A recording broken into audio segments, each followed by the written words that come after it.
મુન્દ્રા તાલુકા કોંગ્રેસ સમિતિ દ્વારા માંગણીઓ કરવામાં આવી હતી કે એસઈઝેડના મુખ્ય ગેટ પાસેથી અનેક વાહનો પસાર થાય છે, જેમાં ફી વસૂલ કરવામાં આવી રહી છે, જેમાં સ્થાનિક મુન્દ્રાના લોકોને ફી વસૂલવામાં આવે નહીં, તેમજ ઘાસચારાનું વિતરણ કરવામાં આવે, સ્થાનિક અદાણી હસ્તકની શાળાઓમાં ફી ઓછી કરવામાં આવે, તેમજ આરોગ્યને લગતી અદાણી હસ્તકની હોસ્પિટલોમાં વધુ ચાર્જ વસૂલવામાં આવે છે તે બંધ કરવામાં આવે તેવી અનેક માંગો સાથે આજે મુન્દ્રા તાલુકા કોંગ્રેસ સમિતિ દ્વારા એસઈઝેડ અધિકારી અદાણી હાઉસ ખાતે આવેદનપત્ર આપવામાં આવ્યું હતું। આજે ભારતીય રાષ્ટ્રીય કોંગ્રેસ મુન્દ્રા તાલુકા દ્વારા અદાણી પોર્ટ અને એસઈઝેડને વિવિધ 10 મુદ્દાની રજૂઆત હતી અને એની અંદર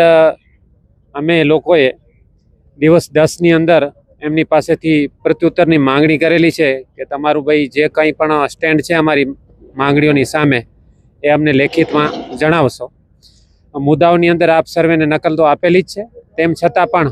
આ જે સામે દેખાય છે તે રંગોલી ગેટ ઉપર અહીંયા કને જે રીતે ફી વસૂલવામાં આવે છે તે એમટી પાર્ક અને કન્ટેનર યાર્ડવાળા લોકોને જે રીતે નોટિસો આપવામાં આવે છે,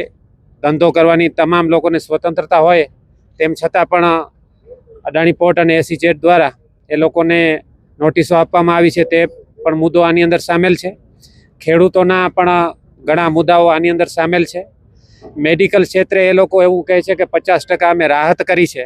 પરંતુ એમની જે મૂળ કિંમત છે, લેબોરેટરી હોય, દવા હોય કે ડૉક્ટરની ફી હોય, એ જેટલી ઊંચી છે કે સામાન્ય હોસ્પિટલો કરતાં અત્યારે એમની ફી 50% રાહત હોવા છતાં પણ વધારે છે। એવી જ રીતે શિક્ષણની અંદર પણ એક શાળા એમની ચાલુ છે, એમની ફી બહુ વધારે છે અને આ ફી ઘટાડી અન્ય શાળાઓ ખોલવાની તથા જે સ્પર્ધાત્મક પરીક્ષાઓ આવે છે વિદ્યાર્થીઓની, એના માટે એક અત્યાધુનિક કોચિંગ સેન્ટર પણ એમના દ્વારા અહીંયા કને ઊભું કરવામાં આવે એ માંગણી કરવામાં આવી છે। આજે અમારા ભારતીય રાષ્ટ્રીય કોંગ્રેસ મુન્દ્રા તાલુકાના પ્રમુખ શ્રી વિરમભાઈ અને સાથે કોંગ્રેસ સમિતિના આગેવાનો અને સાથે ચૂંટાયેલા પ્રતિનિધિઓ, આજે જે અમારી આ 10 મુદ્દાની રજૂઆત જે વિરમભાઈએ કીધું, તદુપરાંત અત્યારનો જે સમય ઇલેક્શનનો હોય છે ત્યારે ક્યાંક ને ક્યાંક અદાણી તરફથી અમે જે જોયું છે કે ભાઈ સત્તા પક્ષને છે ને વધારે પડતા સુવાળા સંબંધોના કારણે એમને મદદ કરતી રહે છે। તો અમે આ રજૂઆત દરમિયાન અમારા મૌખિક એ રીતે પણ કીધેલું છે કે કોંગ્રેસ પાર્ટી રાષ્ટ્રીય પાર્ટી છે, પ્રજાના પ્રશ્નો અમે ઉપાડીએ છીએ, તો પ્રજાના જે મુદ્દા દીધા છે એની અમલવારી થાય। જેમ એક વાત કરી તેમ અત્યારે આપ ઊભા છીએ ત્યાં ગરમી, એટલી ગરમી છે, તો પશુપાલન અત્યારે મુન્દ્રાનું, કારણ કે વરસાદ અનિયમિત હોય છે અહીંયા, તો એમને જે ઘાસચારો એ હજુ ચાલુ નથી કર્યો, ખરેખર થઈ જવો જોઈએ, કારણ કે એસઈઝેડનો જે સતત આનાથી સંકળાયેલા જે ગામડા છે એને એ લોકો આપે, અત્યારે લગભગ માર્ચથી પહેલાં ચાલુ કરે, હજી ચાલુ નથી થયો, એની એ રજૂઆત હતી।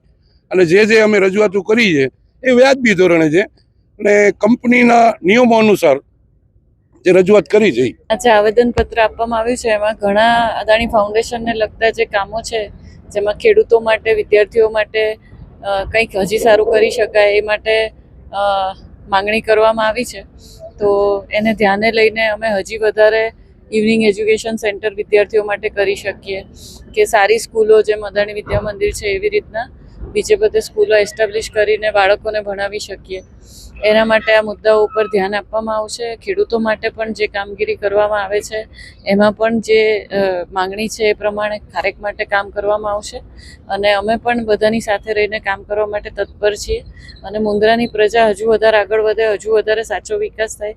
સારો અને વધારે વિકાસ થાય, એના માટે જ અમે લોકો કામગીરી કરીએ છીએ ફાઉન્ડેશન તરફથી। તો એ ખાતરી છે ફાઉન્ડેશન તરફથી કે લોકોના, જનતાના જ માર્ગદર્શનથી અમે સારા કામો કરીશું।